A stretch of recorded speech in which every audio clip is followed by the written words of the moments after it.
Pada hari Sabtu tanggal 11 Mei 2024, terjadi kecelakaan bus yang membawa siswa dan guru SMK Linggal Kencana Depok yang menyebabkan 11 orang tewas. Ketika video ini dibuat, supir dari bus tersebut sudah ditetapkan sebagai tersangka, tapi polisi masih membuka kemungkinan tersangka lain dalam kecelakaan bus ini. Kita menetapkan bahwa tersangka dalam kasus kecelakaan lalu lintas ini adalah pengemudi bis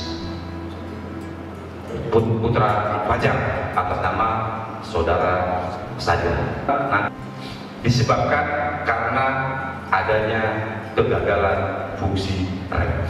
Fakta-fakta baru, sehingga dengan fakta-fakta tadi, kalau memang nanti ada tersangka lain, akan kita lakukan.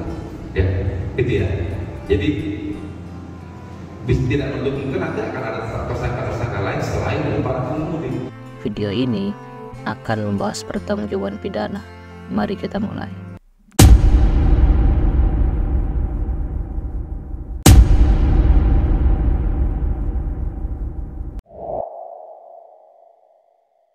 Dari Kuningan Jatim langsung ke Tangkuban Perahu. Nah, di Tangkuban Perahu saya sudah terasa tuh di atas. Rem dalam gitu. Rem dalam, jadi saya terpaksa mencari inisiatif, teleponlah montir dari rest area CM7. Nah, dikirimlah montir untuk menyetar rem agar stabil kembali kan gitu. Untuk melanjutkan perjalanan, nah disitulah saya baru terasa di jalan MN itulah, ini kok angin habis.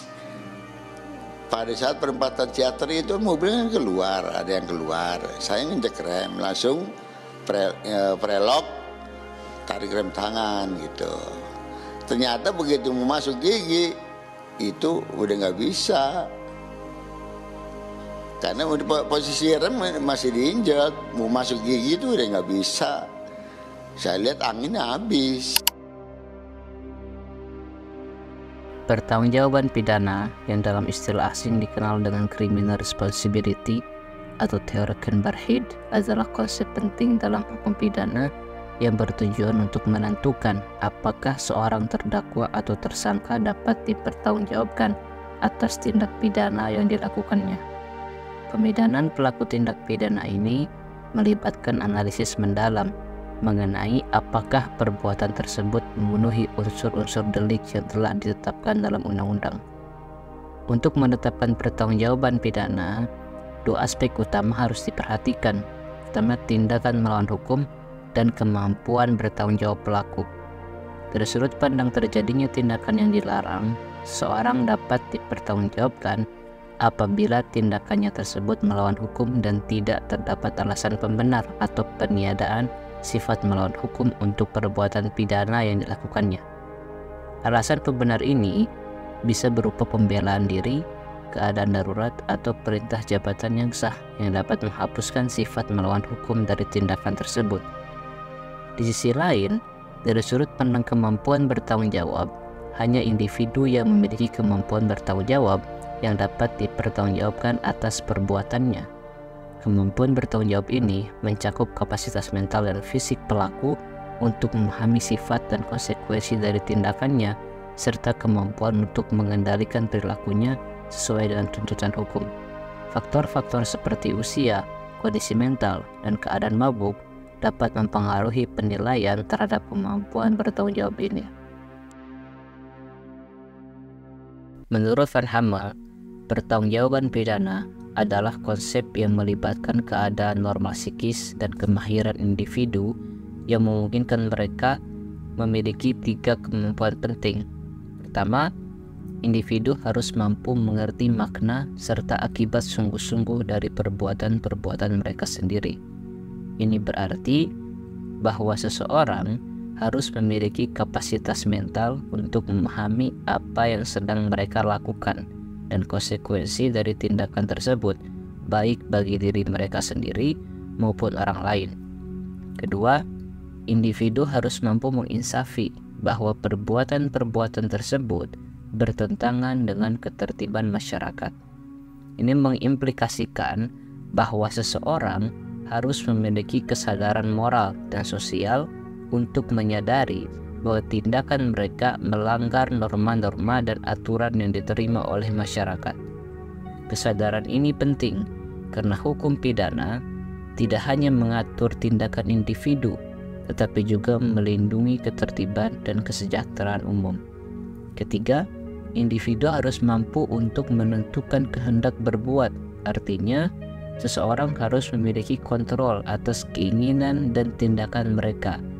Mereka harus bisa membuat keputusan dengan bebas dan sadar, tanpa adanya paksaan atau tekanan yang merusak kehendak mereka. Kemampuan ini mencakup kemampuan untuk menahan dorongan atau godaan untuk melakukan tindakan yang melanggar hukum dan untuk memilih tindakan yang sesuai dengan hukum dan etika.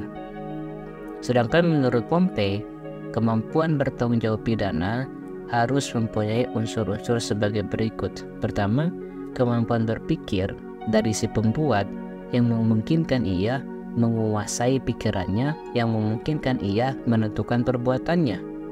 Oleh sebab itu, ia dapat menentukan akibat perbuatannya sehingga ia dapat menentukan kehendaknya sesuai dengan pendapatnya.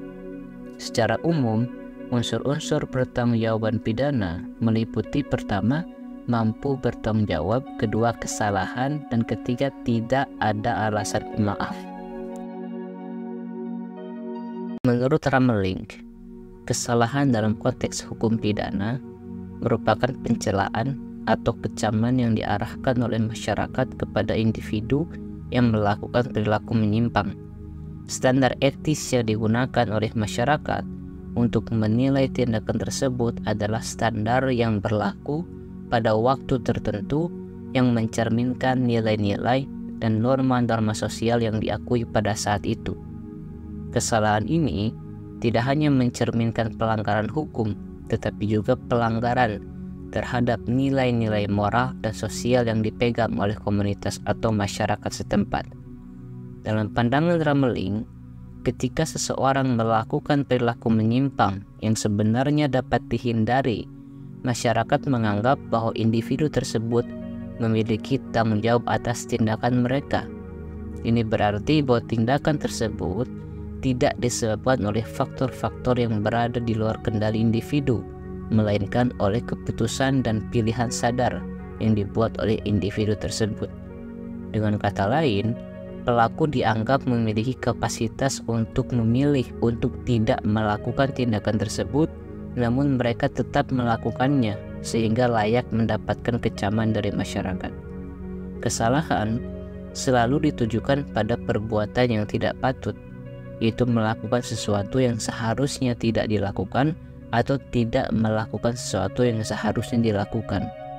Kesalahan dianggap ada apabila dengan sengaja atau karena kelalaian telah melakukan perbuatan yang menimbulkan keadaan atau akibat yang dilarang oleh hukum pidana dan dilakukan dengan mampu bertanggung jawab. Dalam hukum pidana, kebanyakan tindak pidana memiliki unsur kesengajaan atau objek, bukan unsur kelalaian atau culpa. Ini dianggap wajar karena dalam banyak kasus yang layak mendapatkan hukuman pidana adalah mereka yang melakukan suatu tindakan dengan sengaja. Unsur kesengajaan ini harus mencakup 3 komponen utama dari suatu tindak pidana. Pertama, perbuatan yang dilarang. Kedua, akibat yang menjadi alasan utama adanya larangan tersebut. Dan ketiga, bahwa perbuatan tersebut melanggar hukum. Kelalaian adalah salah satu bentuk kesalahan yang muncul karena pelakunya tidak memenuhi standar perilaku yang telah ditetapkan menurut undang-undang. Kelalaian ini terjadi karena tindakan individu itu sendiri. Dalam hukum pidana, kelalaian itu dibagi menjadi 2 jenis. Pertama, kealpaan perbuatan. Ini terjadi ketika melakukan suatu perbuatan saja sudah dianggap sebagai tindak pidana tanpa perlu melihat akibat yang timbul dari perbuatan tersebut, misal ketentuan pasal 205 KUHP. Kedua, kealpaan akibat. Ini terjadi ketika akibat dari kelalaian tersebut sudah menimbulkan dampak yang dilarang oleh hukum pidana, seperti cacat atau kematian orang lain. Misal dalam pasal 359, 360, dan 361 KUHP. Lalu kelalaian itu sendiri itu memiliki 3 unsur. Pertama, pelaku bertindak lain dari yang seharusnya menurut hukum tertulis atau tidak tertulis, sehingga perbuatannya termasuk tidak bertindak adalah melawan hukum. Kedua, pelaku kurang hati-hati, ceroboh, dan tidak berpikir panjang. Ketiga, perbuatan pelaku dapat dicela, sehingga ia harus bertanggung jawab atas akibat dari perbuatannya tersebut. Menurut Schmeister dan kawan-kawan, kelalaian atau culpa itu dibagi menjadi 2 skema. Yang pertama, culpa lata yang disadari atau conscious. Kelalaian yang disadari seperti sembrono, lalai atau tidak acuh, di mana seseorang sadar akan risiko tetapi berharap akibat buruk tidak akan terjadi. Kedua, culpa lata yang tidak disadari atau unconscious. Kelalaian yang tidak disadari seperti kurang berpikir atau lengah, di mana seseorang seharusnya sadar dengan risiko tapi tidak demikian. Kelalaian yang disadari itu terjadi ketika seseorang tidak melakukan suatu perbuatan tapi sadar bahwa jika tidak melakukannya akan menimbulkan akibat yang dilarang dalam hukum pidana. Sebaliknya, kealpaan yang tidak disadari terjadi ketika pelaku tidak memikirkan kemungkinan adanya akibat atau keadaan tertentu, dan jika ia memikirkannya, ia tidak akan melakukannya. Sekian untuk video kali ini. Terima kasih sudah menonton.